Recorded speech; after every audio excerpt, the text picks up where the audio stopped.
أعوذ بالله من الشيطان الرجيم بسم الله الرحمن الرحيم وإن خفتم ألا تقسطوا في اليتامى فانكحوا ما طاب لكم من النساء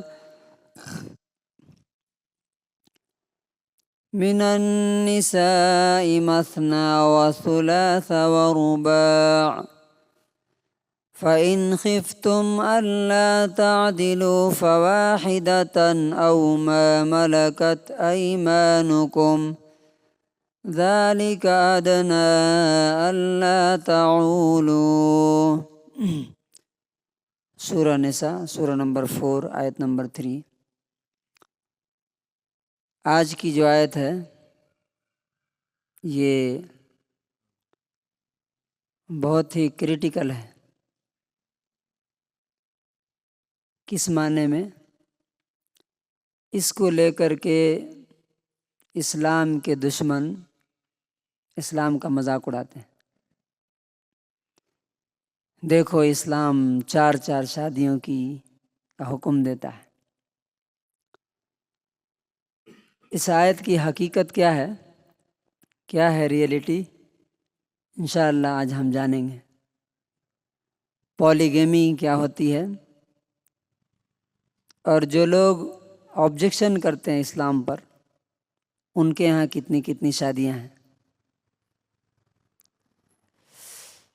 تو پہلے اس آیت کا مطلب کیا ہے؟ اللہ تعالیٰ بولتا ہے یتیموں کی بات ہو رہی ہے۔ اس سے اوپر والی آیت میں کیا کہا گیا کہ ان کا مال غلط طریقے سے مت کھاؤ۔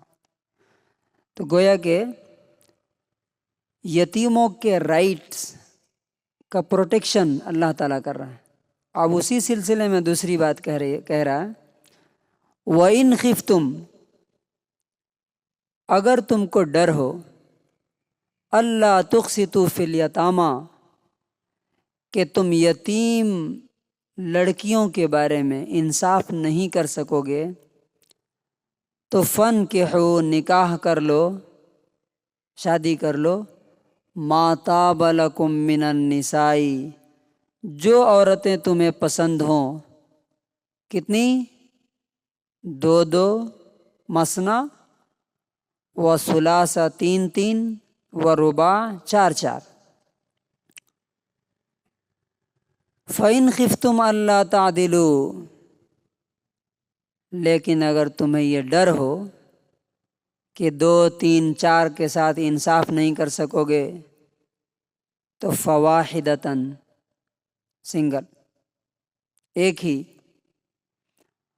او ما ملکت ایمانکم، اور اگر ایک کے ساتھ بھی انصاف نہیں کر سکتے تو اپنی لونڈیوں کے ساتھ، وہ ہم انشاءاللہ بعد میں بتاتے ہیں۔ ذالک ادنی اللہ تعولو، یہ جو حکم اللہ تعالیٰ دے رہا ہے یہ اس وجہ سے ہے کہ تم ناانصافی کے قریب نہ پہنچ جاؤ، یعنی اتیاچار نہ کرنے لگو، اس کے لیے یہ حکم دیا گیا ہے، ناانصافی سے بچنے کے لیے۔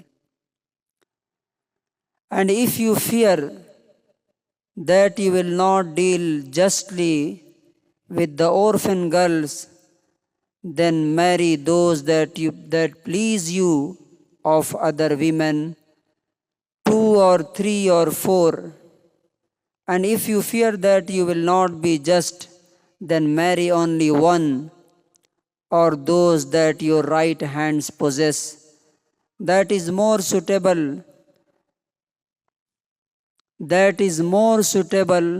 that you may not incline to injustice. اب اس آیت کا بیک گراؤنڈ کیا ہے وہ پہلے سمجھتے ہیں۔ پہلے نمبر پہ تو یہ سمجھنا چاہیے کہ یہ آرڈر نہیں ہے کہ 4 کرنا ہی ہے، یہ کیا ہے؟ پرمیشن ہے۔ اسلام سے پہلے کیا ہوتا تھا؟ اسلام سے پہلے یہ ہوتا تھا کہ لوگ ان لمیٹڈ شادیاں کرتے تھے، کوئی لمٹ نہیں تھی۔ جیسے غیلان نام کا ایک آدمی تھا، ایک لیڈر تھا طائف کا، جب وہ مسلمان ہوا تو اس کی 9 بیویاں تھیں۔ نبی صلی اللہ علیہ وسلم نے کہا کہ صرف 4 کو رکھو، باقی کو کیا کرو، طلاق دے دو۔ لیکن اس سے بڑا جو ظلم ہوتا تھا وہ کیا ہوتا تھا، جنگیں بہت ہوتی تھیں، تو بہت ساری لڑکیاں ایک آدمی کے انڈر میں ہوتی تھیں۔ فار ایگزامپل اس کے دوست کی، اس کی بھائی کی، اس کی قبیلے کی، تو وہ کیا کرتا تھا کہ جو اس کو پسند آتی تھی سب سے شادی کر لیتا تھا، لیکن ان کا حق ادا نہیں کرتا تھا، ان کے رائٹس ادا نہیں کرتا تھا، ظلم کرتا تھا ایک آدمی۔ اللہ تبارک و تعالیٰ نے اس پر یہ حکم دیا، کیا کہ اگر تمہیں اس بات کا ڈر ہے کہ ان یتیم لڑکیوں کا حق ادا نہیں کر سکتے ہو، تم شادی کر کے ان پر ظلم کر رہے ہو، تو ان سے شادی نہ کرو، جو تمہیں پسند ہے ان سے شادی کرو۔ اب سوال یہ ہے کہ ایک سے زیادہ کیوں؟ ایک ہی بس ہے، کافی ہے؟ تو ایسا نہیں ہے۔ مختلف کنڈیشنز میں، الگ الگ حالات میں، خاص طور سے اس زمانے میں اور آج بھی آپ کو معلوم ہے کہ میل سائیکالوجی جو لوگ جانتے ہیں، بہت سے مرد ایسے ہوتے ہیں جو ایک عورت سے سیٹسفائیڈ نہیں ہو سکتے، یہ سائنس کہتا ہے یہ۔ اور اسی لیے آج آپ دیکھتے ہیں کہ ایک بیوی، جن کے ہاں قانون ہے کہ ایک ہی بیوی رکھنا ہے، بیوی تو ایک رکھتے ہیں اور 10 نہیں 50 سے چلتا رہتا ہے افیئر۔ اللہ تعالیٰ کیا کہتا ہے کہ حرام اور ناجائز اور غلط طریقوں سے نہیں، تمہیں اگر ایک سے دل نہیں بھر رہا ہے 2 کر لو، لیکن جائز طریقے سے۔ 2 سے نہیں دل بھر رہا ہے 3 کر لو۔ اچھا، اس حکم کو اگر اور ڈیٹیل میں آپ جاننا چاہتے ہیں، بعض دفعہ ایسا ہوتا ہے ایک عورت شادی کر کے لائے، اس کو کوئی بیماری ہو گئی۔ فار ایگزامپل ہمارے ایک دوست ہیں یہیں پہ، ان کی بیوی کو کینسر ہے، لیکن وہ شادی نہیں کر سکتے، وہ چاہتے ہیں شادی کرنا، ان کی بیوی اب بیوی بننے کے لائق نہیں ہے، لیکن اپنی فیملی کی وجہ سے، ان کی مخالفت کی وجہ سے، جہالت کی وجہ سے وہ گھٹ گھٹ کے مر رہے ہیں۔ اسلام کہتا ہے کہ یہ نہیں۔ اس کے علاوہ کبھی جنگیں ہوتی ہیں اور ایک ہی بار میں کتنے ہزاروں لاکھوں لوگ مر جاتے ہیں، اب عورتیں بچتی ہیں، وہ کیا، ان کا کیا ہے؟ 2 ہی راستے ہیں، یا تو ایک مرد ایک سے زیادہ 2 3 4 شادیاں کر کے ان کو اپنے انڈر میں لے آئے، دوسرا راستہ یہ ہے کہ ان کو چھوڑ دے اور وہ پروسٹیٹیوشن، حرام راستے پر چلے جائیں۔ آپ کو معلوم ہے آج ہماری سوسائٹی میں ہزاروں عورتیں ایسی ہیں، 1 2 نہیں، ہزاروں عورتیں ایسی ہیں جن کی طلاق ہو گئی ہے یا شادی نہیں ہوئی ہے اور وہ غلط راستے پر ہیں۔ کیوں؟ اس کی وجہ کیا ہے؟ فار ایگزامپل مجھے شادی کرنی ہے اور ایک ہی شادی کرنی ہے، تو میں کس سے شادی کروں گا؟ بیوہ سے، طلاق ہونے والی سے، جس کا شوہر مر گیا ہے اس سے، یا کنواری عورت سے؟ کس سے شادی کروں گا؟ کنواری سے کروں گا۔ اسلام یہ چاہتا ہے، اللہ تعالیٰ یہ چاہتا ہے کہ جو بھی عورتیں ہیں وہ غلط راستے پر نہ جائے، سوسائٹی بگڑے نہیں۔ یہاں کیا حکومت، گورنمنٹ بے شرمی کے ساتھ بل پاس کرتی ہے، 21 سال کے بعد کوئی بھی افیئر کر سکتا ہے، کسی کے ساتھ لیو ان ریلیشن شپ میں رہ سکتا ہے، قانوناً اس کو آزادی ہے۔ سوچ کتنا فرق ہے دونوں میں۔ اب اس کے جو برائیاں ہیں، جو سائیڈ ایفیکٹ ہیں سوسائٹی پر، اب اس کو ہم بیان کریں گے تو گھنٹوں لگے گا کہ اگر ایک عورت ایک سے زیادہ مردوں سے ملتی ہے تو کیا کیا بیماریاں ہوتی ہیں معلوم؟ ایڈز سن کر کے ہی آدمی کا دماغ ہل جاتا ہے۔ پرائیویٹ پارٹ میں ایسے زخم اور ایسی بیماری ہوتی ہے کہ انسان وہ سوچ بھی نہیں سکتا کہ اس کی تکلیف اور درد کیا ہوتا ہے، اور وہ لا علاج۔ اللہ تبارک و تعالیٰ نے اسی لیے یہ حکم دیا۔ لیو ان ریلیشن شپ کے لیے نہیں، آج اس کے ساتھ رہے، کل وہ چھوڑ دیا تو اس کے ساتھ رہے، وہ چھوڑ دیا تو اس کے ساتھ رہے، نہیں، وہ عورت ایک سمجھیے کہ سیکس آبجیکٹ بن کے رہ جاتی ہے اور کچھ نہیں ہے اس کا۔ تو اس لیے اللہ تبارک و تعالیٰ نے یہ حکم دیا ہے، حکم نہیں بلکہ آرڈر دیا ہے، لیکن کنڈیشن کیا ہے؟ کنڈیشن کیا ہے؟ ایک ہو یا چار ہو، ان کے ساتھ کیا ہونا چاہیے؟ انصاف ہونا چاہیے۔ انصاف کا مطلب کیا ہے؟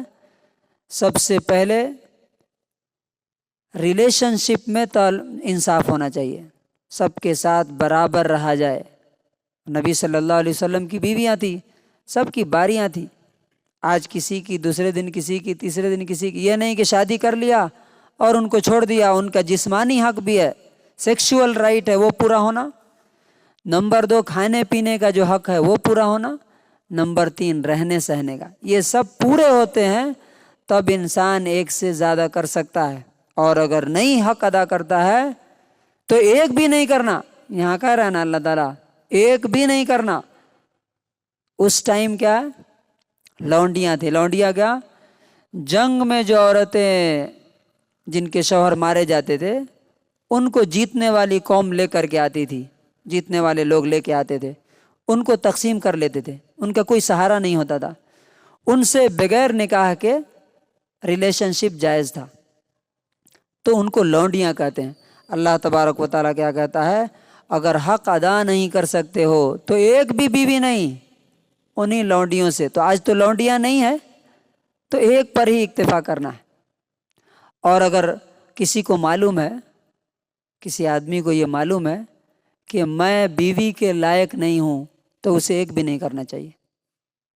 بہت سے مرد ایسے ہوتے ہیں۔ اور اللہ تعالیٰ نے کہا ذالک ادنیٰ اللہ تعولوا، یہ حکم اللہ تعالیٰ کیوں دے رہا ہے؟ تاکہ تم ظلم سے، ناانصافی سے، اتیاچار سے بچ سکو، کسی پر ظلم نہ کرو۔ کیوں؟ ظلم کرو گے تو دنیا میں بھی اللہ تبارک و تعالیٰ اس کی سزا دے گا، اور آخرت میں تو پورا پورا بدلہ، جزاء وفاقا، پورا پورا بدلہ دیا جائے گا۔ اب لاسٹ پوائنٹ بہت ہی انٹرسٹنگ۔ اعتراض کرتے ہیں نان مسلم ہندو، ہے اسلام میں 4 شادیاں ہیں، پروفٹ محمد نے 11 شادیاں کی۔ آپ کو معلوم ہے کہ ہندوازم میں کتنی شادیاں ہیں؟ معلوم ہے؟ 11، 4 نہیں، یہ تو چھوٹی تعداد ہے۔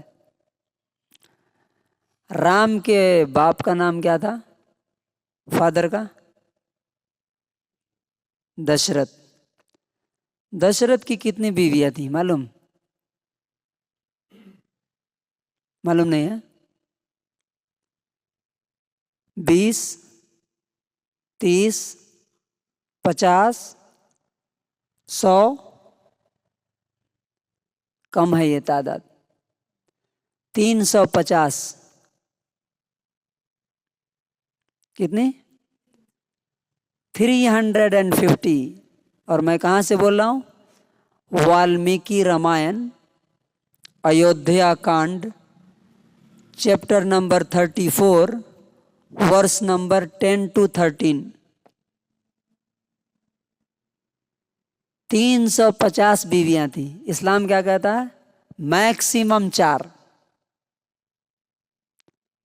اور یہ تعداد ابھی بھی کم ہے۔ کچھ اور ہندو اسکرپچر ہیں، اس میں ہے 60,000۔ اب وہ 60,000 اگر وہ تعداد اگر گنی جائے تو بہرحال اس کے بارے میں ہم بات نہیں کر سکتے۔ ایک اور ہندو بھگوان ہے، ان کی کتنی بیویاں تھیں؟ کرشن، 500، 1000، 2000، 5000؟ نہیں، 16,100۔ یہ کہاں لکھا ہے؟ مہابھارت، وشنو پران، بھگوت پران میں یہ لکھا ہوا ہے کہ بھگوان کرشن کی 16,100 16,100 بیویاں تھی، پتنیاں تھی، وائفز تھی۔ اب آپ دیکھیے اسلام کا حکم، تو یہ اس لیے ہے کہ ہمیں معلوم نہیں ہے، ہم ڈارکنیس میں، ہم ان کی بات سن کر کے ڈیفینسو موڈ میں آ جاتے ہیں۔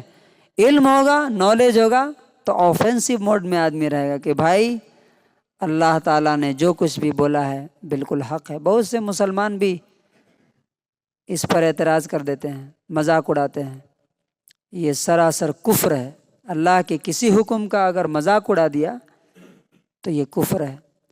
تو اللہ تعالیٰ سے دعا ہے کہ اللہ تعالیٰ ہمیں اس آیت کو سمجھنے اور اس کا صحیح کانٹیکسٹ، صحیح پس منظر سمجھنے اور اس کے مطابق ہمیں عمل کرنے کی توفیق نصیب فرمائے، اور اللہ تبارک و تعالیٰ ہمیں اپنی کتاب کو صحیح طریقے سے جاننے کی توفیق نصیب فرمائے۔